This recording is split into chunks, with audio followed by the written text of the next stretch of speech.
Welcome back to episode 5 of the Double Down podcast presented by Waterwave. Today is Friday, October 14th, and I'm very excited to have a special guest in the studio with me today. Our guest is a University of Minnesota alum, a former Golden Gopher basketball player of 6 years. The former 4-star recruit from Memphis, Tennessee, was a top 120 recruit in the class of 2016, a 2-time Gopher captain, and the winner of the Big Ten Sportsmanship Award, my buddy, Eric Curry. That makes me sound way cooler than I actually am, but that's fire, though.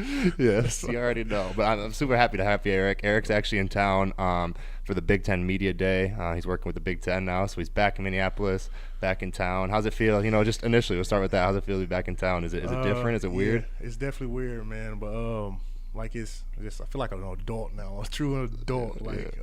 But it's cool though, just to see the other side of things, working for the conference and stuff like that. So yeah, no, that's awesome. We're happy to have you back, and we'll hopefully have you around practice a little bit this week and have you in the gym. But we want to talk your story. That's what we're here to do today. Yes, that's what the podcast is here to do. So let's kick it back to high school, to Southwest Christian Academy, Little Rock, Arkansas. Originally from Memphis, Tennessee, and then you commit to Minnesota. Kind of take us through your late years of high school and then that decision-making process to come up to the cold in Minnesota. Yeah, so originally I cut my list down to 6 schools from all the scholarships I had, and I cut them down to Minnesota, Iowa State, Arkansas, Oklahoma State, Vandy, and that 6th school was SMU. But my choice going to Minnesota is actually a funny story. Me and my mom are huge football fans.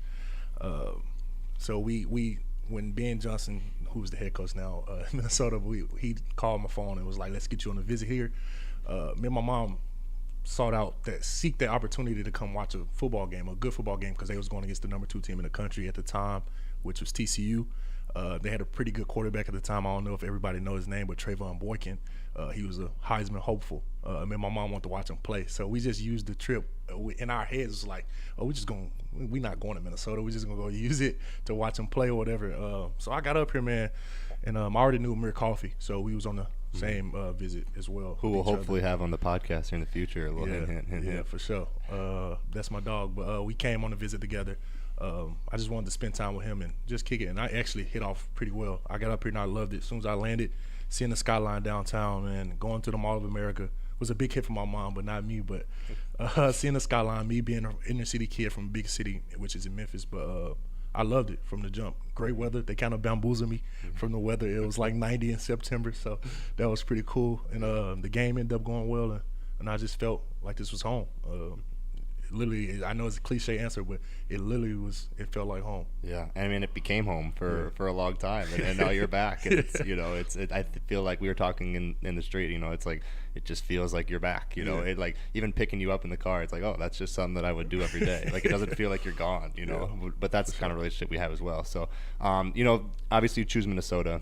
You get here, you have you come in as a 4-star recruit. You're a top 120 recruit. You're looking to come in and make a difference on this team. Obviously Jordan Murphy is a guy that's ahead of you at that point, but really tough player. So you got to grow and practice and all that from him. But you come in, you average 20 minutes a game, 5.5 points, 5 boards, really solid stats. What was your first year kind of like at Minnesota? Like, what was your attitude coming in? How did it differ from the way you were on the court? How was that experience as a freshman in a new place for you? Yeah, I would say me coming into college, not to rock my boat, but wherever I chose to go to school at, I knew I was going to play right away, so that wasn't even a factor for me. It was just could I get along with my teammates the right way and gel with those guys? And me coming in, my mindset was basically like everybody, just go to college, probably like 2 years most, and get up out of here. But obviously things change. But just having that mindset of me coming here for 2 years and trying to get up out of here, I knew I didn't have to average that many points. I knew I can just, off my size, and just show potential. I know that's what they draft off nowadays. So me being versatile and me playing in different positions my freshman year obviously helped out. But it started out pretty strong. I would say my mindset, my first exhibition game, which I didn't understand exhibition at the time, I was like, oh, this is college. Like, this is time to go. Yeah, like this is college. And I end up having a double-double if I'm mistaken. I had like 14 points, 11 rebounds. But I was like, wow, this is gonna be a breeze. Yeah. Not knowing And that. then the Big Ten schedule rolls in. And then the first game, actually after the exhibition game, the first game come around against is Louisiana Lafayette. I had another good game, like 12.7 rebounds. I'd never forget this. So like my mindset was like, oh, I'm out of here for sure. Yeah. One and done. Like, go to the league. Like, Mama, buy yourself a car because we go to the league. Then the first real test comes around against St. John's in the Big East Big Ten Challenge, and I had like 2 points, bro. I went home and like literally like cried. Like I went to my room, shut my room mirror. I didn't talk to the mirror or nothing. I was like literally in tears, dog. Like, dang, like I missed my beat. Yeah. I missed my shot, but definitely it started off strong, man. But after that St. John's game, I bounced back with the big game, my first Big Ten game, or road game in Purdue, having 10 points in overtime and whatnot, helped us win that game, and my confidence skyrocketed back high. And after that game, I figured out how tough this league is and how scouting works, and all those looks that I got Purdue were no longer there the next game against Northwestern, and my confidence kind of shot back down, and I got re-humbled. But I mean, man, my freshman year, I can take a lot that I learned from that year, and it was a great year for me and the team, I would say. So yeah, I mean, obviously solid. Pretty good team. This is an NCAA tournament team, and you guys had a lot of success and won a game or two in that NCAA tournament. Lost right away. Yeah. Okay. 5-12 seed. Oh yeah, matchup. that was a tough. That was the Middle Tennessee State one, right? Yeah. That was a tough one. But anyways, we'll move on past that. You play your first year. Everybody talks about that sophomore jump. Is that something you kind of had planned for that next year? Because obviously you stayed on campus, right? You stayed up here in Minneapolis, so you obviously had some sort of plan moving into that season. Like, I got to have a good year, and where was your head at? Yeah. So after that tournament loss, we had an exit meeting with the Coach Patino, and he just set us down, and we just had a game plan. Everybody had their own individual game plan of what to get better at coming back to school. Mine were just getting physically better, tougher, and working on my jump shot. Yeah. So I stayed on campus that whole summer, just working on my complete game. Didn't go home. Told my mom I couldn't do it. This is for better. So I stayed on campus and worked out. So other than that, I just grinded, man. Like, I literally lived in the gym. Like, if you can ask anybody that was around during those times, like, I was in the gym all day, 24/7, lifting weights on the court. That's all I did. Is that because you knew that you had to have a big year? Or like, where was that from? I knew my potential. Yeah. Like, I knew what I showed my freshman year, and I knew that I can be a lot better. And I also got that buzz behind me, fans, and just from, I don't know, the NBA level as well. Like, I knew I had the potential to be there. Yeah. So that buzz, it just drove me into another level and another gear, which I wanted to reach. So, and I thought it was reachable. So. And you probably, at that point, you probably felt pretty confident about your game. Yeah. Obviously people are excited about you. You're rolling into a new year. You're a big recruit. You had a solid freshman year. You're living in the gym, so your jumper's got to be confident, all that kind of stuff. Especially when you're young like that, man. Like, I know a lot of people, they try to tell you, like, don't pay attention to the media, and don't stay off, like, social media and all that. Yeah. But, like, you young, man. You going to pay attention to that stuff. And, like, I did. And, like, it was all positive things at the time, so it kind of motivated me to give the people what they was expecting. So I stayed in the gym doing those times. Yeah, and you obviously have a big summer.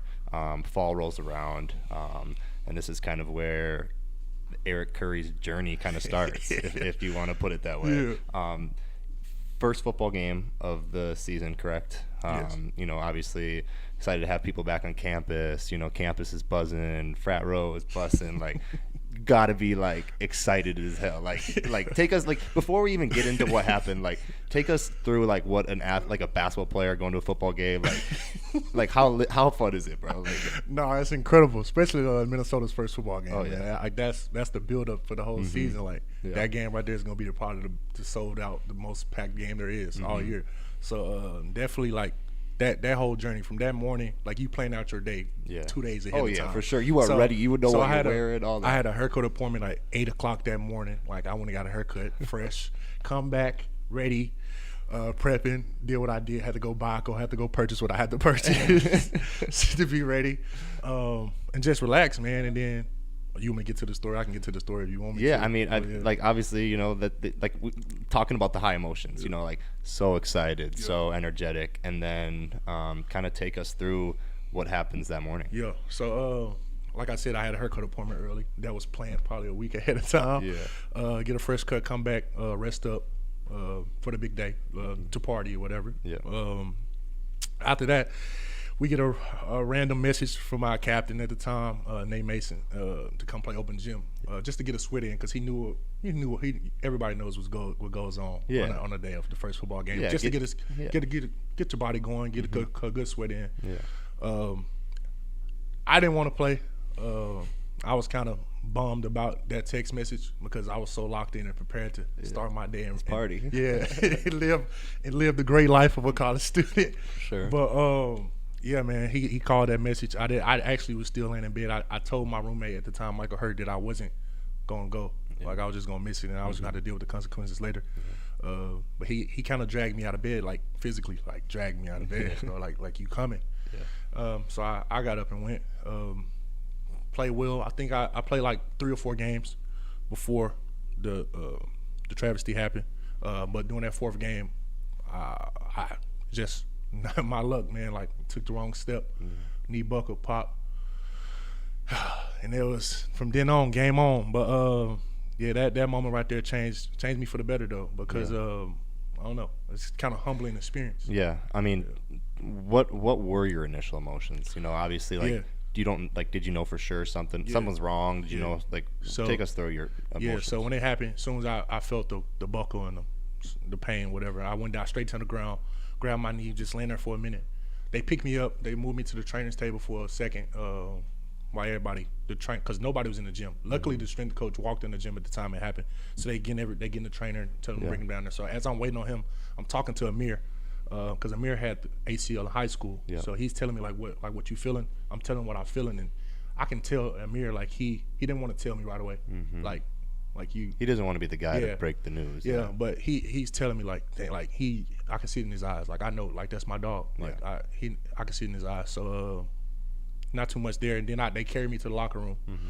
I sit on the couch. I get my phone. Tell somebody to pass me my phone. The first initial thing was to call my mom, bro. Like I told you, I ain't go home that summer. Yeah. So you ain't seen her in a while. Yeah. So and she know like why I didn't. Like and she was behind my 100%. Yeah. Like we gonna go do this. We gonna go do it. Yeah. So me calling her was the most heartbreaking thing, man. Like I tore it. Like that's the only thing. As soon as she answered the phone, like she heard me weeping, and I was like, I tore it. And she was like, what are you talking about? Yeah. I'm like, I tore my knee. Yeah.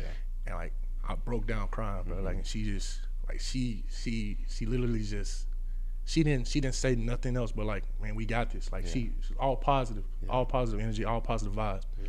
And after that, get an MRI from the doctors or whatnot. And on the way back home, we actually got the call back immediately. Yeah, right away. And the trainer looked at me. I think out the phone was basically told me that I tore my ACL, MCL, meniscus, and I just hit the group message right away. I told him like, because we was expected. We bought we had a 5 seed the year before, and we bought that whole team back. So we was expected to do really big things this next year. So I just told the guys like, man, y'all still can go win the Big Ten. Like this ain't stopping nothing. Y'all know I'm gonna be behind y'all. Yeah. And that was that. Yeah. I mean, obviously the way it happens is so tragic, and it's like such a fast grouping of emotions, you know, because you probably go from like, I'm gonna be tough about this, and then I feel like if anybody were to call their mom, like I did both my times, and it's just the emotions flood you, and it takes over like whatever kind of tough guy role you're trying to produce, you know. Is that something that, you know, you knew would happen? Like, how did you know your mom would have that kind of like response? Like that's no question in your life. Most definitely. Like she the toughest person I know. Like of course. So she knows with everything I've been through. So she's gonna be that positive energy for me. Yeah. Like. She's gonna always keep a positive energy. She's a hard worker herself. She knows this is a grind, so like she ain't gonna sugarcoat nothing with me, and she gonna tell me it's gonna be all right, which everything always is gonna be anyway. Yeah. So you go through the process, the surgery, all that kind of stuff. How did you deal with, you know, the circumstances mentally, you know, going through surgery? Obviously, we talked about before on the podcast the physical. You know, you can't use your leg. You know, you lose a bunch of muscle, like all that kind of stuff. How did you take this like first, you know, surgery with and deal with it mentally? Like what were some things maybe you relied on or looked out to, or like, you know, maybe being around your teammates? Like where did your mental health go, and how did you keep it up? So it was hard for me at the start. I used a lot of just music. Yeah. Which is Lil Uzi Vert dropped a great album. shout out Uzi. During that time. But I listened to a lot of music, man. That really helped me. But also the guys on the team, right? Like I always credit those guys like really brothers. Like they kept me in the loop of things. Yeah. Like they always want to be around. They always checked on me. They always did those things, and they just kept me a part of the team. So like that just motivated me in itself. Yeah. So like just being around those guys and just listening to music all the time, man, it got me through a lot. But I would say in the beginning, this definitely was tough from an aspect of just doing the repetition of the same thing every day over, and like you don't really see your progress in those moments, but like in months due time, like you see that progress, but in the moment you don't really see it, so it's kind of tough, man. So was it kind of tough in that situation to think about what was next for you as a player? Like was doubt creeping in? Was where was your mental at in that sort of in terms of getting back on the court? Yeah, the first one I wasn't thinking about nothing about the future. I knew I was gonna bounce back from it. I always had that mindset because that's what everybody in my circle told me. Like they was always positive about it. So that was never a doubt in my mind after the first one. So like I was grinding to get back to the OE. So like it was I was locked in and ready to go. And that's something that you did do, and you felt pretty confident heading into the you miss all the 17-18 season, and then you're heading into the 18-19 season. Like, where are you as a basketball player, and where are you in terms of mentality of like being out there and being free and being Eric again? Yeah, so I missed that first couple of games to start that season due to a second surgery, and I kind of rushed it back. I won't blame nobody else. It was all me because I'm the type of person that always wanted to be there for my guys. Exactly. And I knew in the back of my mind like I could have helped the team. So like I kind of rushed it back, but I wasn't myself that season, I would say, at all. But I knew I can give enough to help the team out, which I did until the last game of the season where I messed my foot up. Yeah, and we talk about giving enough to the team. You have your stats are you played in 15 games and you averaged 19 minutes, 4 points, 3 boards. Where did your mind go through that season? Because I think it's tough as an athlete, especially as a guy like you who wants to get better and increase your numbers. And I know stats aren't everything. You make an impact on the floor in a very specific way that is beyond points and rebounds. But where were you at in terms of that year? Obviously battling injuries and that kind of stuff. Like how did your mentality play out as like a basketball player that year? As a basketball player, I would say, man, I was just trying to do every little detail possible. I knew I didn't have to do much. We had Jordan Murphy, we still had Amir, we had Dupree, we had all those guys still. So I wasn't thinking nothing basketball related, and I knew I had the Daniel Oturu coming in. So my mind was really, as a basketball player, I was really more of locked in as being a coach and helping Daniel that whole season because I knew him coming in, he would need somebody in his ear, especially, and I knew exactly what he was going through and what he can do. So I knew he could help the team out more than what I can do on a stat wise. So me just doing the little details on the court was going to benefit the team, and I was going to stay in his ear to carry the rest of the carry load. the torch, especially because the way that Daniel did it, too. He had a phenomenal career at Minnesota. You go through that season, and obviously talk about not being the healthiest, not having the numbers you want to have necessarily, but making impact the way you do. You then hurt your ankle, and you miss ankle foot. Yeah, was okay. Liz Frank fracture. Yeah. Like, how is your head right now? Like, you've been through so much shit already, in such a short time, and you're back out there, and you're feeling like you can play basketball pretty soon, and then you go through that. Like, where did your head go initially out of that injury? Yeah, so after the ACL, like I told myself personally, like if I ever tore my other ACL, I'd be done playing basketball for sure. Yeah. So me hurting my foot was like, oh my God. it wasn't a positive, but it was like, man, we can deal with this one. Like this is easy. And they already told me it was 4-month recovery. Like this is nothing compared to ACL. I'm like, oh, this is gonna be light. Yeah. Like it's nothing. But my mind did. First couple of days it was hard on me because like that was a good team that year. Yeah. And I knew I could help them out as well. Like I told you, went to the tournament, and I me watching just it sucks. But like I knew my mind never wavered because like I knew I was coming back off a foot injury, which is gonna be really okay. Yeah, and that's where your mindset's at in terms of the tournament. And you're like, 4 months, I'll be ready for the next season, which is the 1920 season. Yeah. So you're getting ready for the 1920 season, and take us through that summer. How's your foot feeling? How's your mental feeling? What are you what's going into this next season? Yeah. So that whole summer was the foreign trip. We had a foreign trip.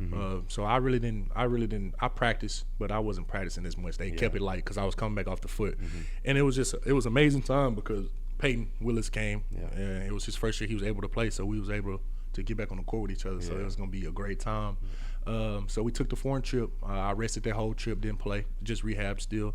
As we came back to start official practices and whatnot, that's when the second ACL happened.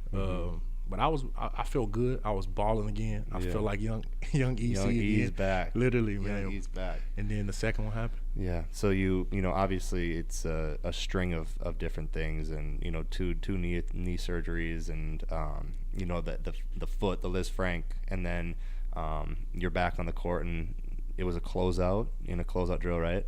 No, it wasn't. We was 5-on-5. 5-on-5. Okay. And you closing out, and the other one goes. Yeah. You knew right away? Yeah. This one I knew right away. So it's actually another crazy story, funny story about the second one. Like I told you, I was on a minute restriction coming back off the foot. So obviously the trainers, they know. They always know what's best for you. Sure. But as a hard-headed student athlete, you always going to fight them back. Yeah. So I was always fighting them back for like the entire week, bro. Telling them, give me more time. I need more time. Like I'm feeling good. Like I'm not tired. I'm not winded. And the day they gave me a little bit more time after fighting them from the whole week, and they let me out there. They was like, okay, you can stay out there a little bit longer. Man, I ain't gonna lie, my legs was shot. Like I was so gassed playing. Tired. And I was like, bro, forget it though. Like I'm out here now. Like I'm just gonna hoop. But I was so gassed, and the ball got thrown out on the perimeter to Peyton. I closed out on Peyton. He drove right. I tried to step and reach, and it buckled and popped, bro. And I literally like oh shit. I walked off the floor, walked over there on the sideline to Coach Liv, and I just bent down. He was like, "You all right?" I'm like, "Yeah, I'm good. Like ain't nothing wrong with me. I'm straight. I think it's straight." Yeah. And then Ben Fields walked around the court the long way, and he basically came and got me and told me to come to the training room. As we was walking underneath the hoop by the film room. Yep. He basically I took a step and it buckled on me, and I was like, oh, like in my head I was like, oh, like nobody saw me buckle, but I was like, I felt it. Yeah. And as I kept walking, like I just had my head down, but I got in the training room, man, and Ben Fields, he did the Lockman's test. There's no stability there, and you can tell in his eyes again, like. Yeah, and he's been with me through the first journey and the foot journey. Yeah, and you can tell like he didn't want to tell me then. He just kept it positive, like, oh, well, I don't know for sure. He gave me I don't know for sure. We gotta go get an MRI. But you knew. Yeah, I knew. Yeah, I knew, and I could tell in his eyes like he was literally about to cry. Like he was literally teary eyed, and I was like, man, dang, like this is crazy. Now, like I told you, I always told myself like if I tear it again, I'm done playing basketball. Yeah. And what's always crazy to me about that day is like Brady Ruru got a scholarship that day. Yeah, and we knew it, so I didn't. So me knowing I tore my ACL, they put ice on my knee, and I walked back out there on the floor, and Brady got a scholarship at the end of the practice. Yeah, and I remember him asking me before he knew he got the scholarship. He was like, "Bro, you all right?" I'm like, "Yeah, bro, I'm good. Like everything good." Yeah. Then we celebrated him after that practice, and it was like I'm going through the worst time of my life, but like I'm gonna be happy for you, bro. Like this is your moment. Like I'm not gonna put my burdens on I think the that just talks about who you are as a man and as a basketball player as well. Looking out for others. I think you talk about that kind of stuff, and it's something I'm kind of dealing with and struggling with to this day. Is being able to look okay and look good and be there for other people, even though you having this own personal battle inside. How hard was that in that moment? Especially you want to. He's your guy. You want to celebrate him. He earned that scholarship, and you want to be excited for him. You don't want to take that day away from him. But internally like what's going on. How talk about how tough that is. It's kind of weird, man, because like I'm a kind of guy like you said, like I don't want to be the party pooper. Like I always want to be the life of the party. So like even if I'm going through the darkest times of my life, like you ain't gonna know. Like, and it's not just me like masking it. It's more like I just want to be positive. I want to have a positive mindset. Like I want to shift the gear of like not thinking negative about what I'm going through, and find a positive about it. Like we having fun tonight, or we just doing something positive. Like why am I down on myself? But it was tough, like in the beginning, because like you said, like bro, I'm going through a lot. Like when I get home, yeah, I cry. But like when I'm around the guys, like we having fun, we kicking it. But it was tough though. But if you ask anybody doing that second time, man, everybody called me after we officially found out. Everybody called me, bro. Like I'm on FaceTime smiling, like I'm literally cheesing to my own. Like coach, I'm gonna be like Coach Patino called me. I'm cheesing like coach. I'm gonna be all right, bro. We good. Like everything good. How do you keep that consistent? Because I know before you get into surgery and before you go through all the trauma of surgery, like how do you keep that consistent through? A second time, does the first time help? Is that something that leads like into it? From the mind, like when I told you when you told like what's coming your way, so like that always helps. Like what you got to do. Yeah. And also, Amir Coffey's dad, Richard Coffey, he came and gave me one of the best motivation speeches of my life.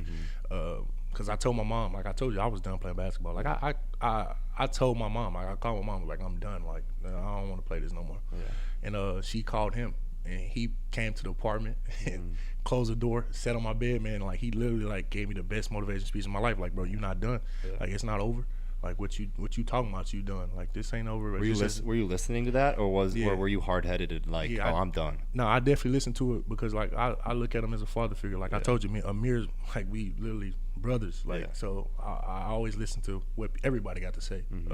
So I definitely listened to it, and he definitely was helpful in that piece of my life. Like he definitely helped me come back from that. You go through that whole rehab process, and you talk about being that guy that's positive and being around you. How were the tough days for you? Because obviously they come up, and any athlete that denies that is it's just not true. I'm going through the same thing right now 3 months in, and it's like there is tough days. How did you maintain, how did Eric Curry maintain that positive mental health, positive mental side that you have? Man, I cried. Like you said, it's tough, bro. Like I cried it out. Like I cried it out many days, especially for my mom. Like I break down, bro. But having those people in your corner, like it literally, like if you need to get something off your chest, like having those people to talk to, like just get it off your chest. Like don't bottle it up. And like I always said, like somebody, I don't know where I got it from, but I seen some clip where it's like, bro, the mind is a powerful thing. Like if you just literally flip a little mindset, like I know it's tough. You flip that little mindset of just always thinking of positive, like it's always a positive outcome in any situation you in. And like even if it's the smallest thing, so like always using that, and like it really works, fam. Like if you literally just find a positive in anything, like and use it as your motivation, and just get stuff off your chest. Like I learned that the second way better than I did the first time, because the first time I bottled everything up, and I literally didn't help me at all. But the second time I had therapy and all the type of stuff, like the team set up for me. So and just the people I had around me, my teammates, they really like kept me in the loop, and I stayed around them. Like I ain't separate myself from them. Like I was always still around and felt a part of something still. So like it just kept me motivated to get back on the floor with them, to be out there with the guys. We'll get back to the rest of your career here in a second. We want to give a shout out to Northern Chill water, which I'm sipping here. If you're watching the YouTube version, 7.8 pH, most delicious water in the world. Check them out at northernchill.com and use code WWTV20. That's WWTV20 for a discount off your water purchases. Northern Chill, thank you for sponsoring the podcast. So you go through the rehab process that whole year, and that's the year before COVID with the shutdown, right? Or is that the COVID year with no fans? That's the year before, right? Because you played a year with no fans in the stands, right? You were out there playing. That was the year with COVID. Like it hit that tournament that went. And that even adds on to the rehab process. Where were you at that? Because COVID hits in the winter time, right? You guys are you tournament team at that point? No, we had to do a little bit more damage in the conference tournament to make it. Okay. So then you go through that whole year, and then you're coming back for the last Eric Curry's last season, right? The 2020-2021 season. in your head, that was the last season, right? Yeah. You were done after this year. Nobody knew about that until the end of the year. But yeah, I definitely went into it. Marcus knew, Liam knew, a couple other guys knew, but like I didn't express that like to the public, but everybody kind of knew inside that this was gonna be my last go round. And I only did it because of Marcus and Liam. Like I knew those guys and Gabe, and I knew those guys had great futures after them to play basketball, and I just wanted to be out there to help them and be a leader. Basically like that Udonis Haslam role for the team, but just be there for them guys and play for those guys, and just see what I got. Just last time, just to see what I got. Do you feel like you kind of like deserve that to yourself? You know, especially going through all these injuries, like having a season where you don't have to worry. You can just go out there and just play because you love the game. Is that kind of where your head was at there? Yeah, that season. I wouldn't say that much. It was just basically trying to, I would say, this past year, which we can get in if you want to get in a little later, but that was that kind of that year. Yeah. And that's what we get into. And then I end up committing to Minnesota. I get my first text from Eric Curry, the graduate assistant. So I said it in my phone. Eric texts me. He goes, "Tap me in, bro. Eric Curry, GA." And I just remember laughing because I grew up a Gopher fan, watching you play for however many years, wanting you to be this superstar and all this kind of stuff. And it's like, this is Eric Curry, like this is like somebody that I look up to. This is GA. But then obviously you decide to come back. You talk publicly about how Peyton Willis was such a big influence for you to come back. How was that? We'll talk about the initial decision to come back. Like, exciting, happy, like how was that process like initially that like I'm gonna come back and play one more year of Power 5 college basketball? It was tough, super tough. As you was around in those conversations, I used to walk randomly in the training room and talk to R-Dot about should I play or just joke around because you were not in shape at all. So I basically had conversations with Feldy and R-Dot about, I don't know, is it possible that, you know what I'm saying, I can get back in shape and whip it out and give this one more go and help the team. And y'all was always in my ear every day telling me to come on, just give it one more shot. Peyton never, I wouldn't say pressure, but he never was on my back about it. Like he always, like he was going to support me for whatever decision I want, but I knew he wanted me to play with him, just to give it one more go, just because we haven't played with each other since high school. And I knew coach and the team needed me to play, because it was just limited on bigs or whatever. So it was tough, but it kind of made it easy after the talk with R-Dot and Feldy about everything and how everything can go, and just had a plan. Because coach gave me a 2-week time frame basically to start working out secretly, to come back and start working out. And that's what I knew it too. I was like, the whole time I was like, I would pick and pride and joking like, oh, you're gonna be playing this year, like, hell no, bro. No, I'm not gonna be playing. There's no way. And then suddenly I like, okay, why is Eric running on a treadmill? What is Eric doing dribbling a basketball? Why is he shooting middies? I was like, what's going on? Because I'm hurt at this time. So I was like, we need somebody out there because we don't we got to figure that out. And then you play in the season, you have career highs across the board. You average 28 minutes per game, 8 points, 6 rebounds. You were our rock, you were our energy, you were the guy out there for us, whether it was, having a big night like you had at Michigan State or, a night like, initial Big Ten games where, you're that old head, you're that Udonis Haslam, you're that, we gotta get together here because if we get one loss, then you always talked about this, one loss can spiral, and you were always in our ear about, how it is to play in the Big Ten, How did it feel? Like through the whole process, you talk about how you felt knee-wise, mentally. Like, how did it feel to be out there playing basketball? It felt amazing, bro. Yeah. Like, it literally, it felt like someone just was lifted off my shoulders, like, and it just felt good from a mental aspect. Like, I still had it. Like, I kind of gave up on myself. Like, as you know, like I told you, I was done playing basketball, and coach did a great job. The whole coaching staff did a great job of just instilling that motivation back in me. Like, I always thank those guys because Kemp I used to sit down with Coach Kemp because he was my position, like the coach that I had to report to, and we always sit around and talk. He used to ask me the question. I had no answer for him during those time periods of like, what do I want out of it? Like, what do I want to, you know what I'm saying, what I want out of it? And basically, I had no answer for him, but man, like that was one of the best seasons, like that I mentally and just physically, like I lost a lot of weight. I knew that was a big part of me hurting my knees, or I assume hurting my knees. So me losing all that weight and just feeling good physically and mentally, man, and being in a good space. Yeah, I think like you say, physically, like you get back in shape, you're around, you're jumping around again. There's some days at practice where you feel good and you're like throwing dunks like 360. I'm like, hold on, EC, hold on now.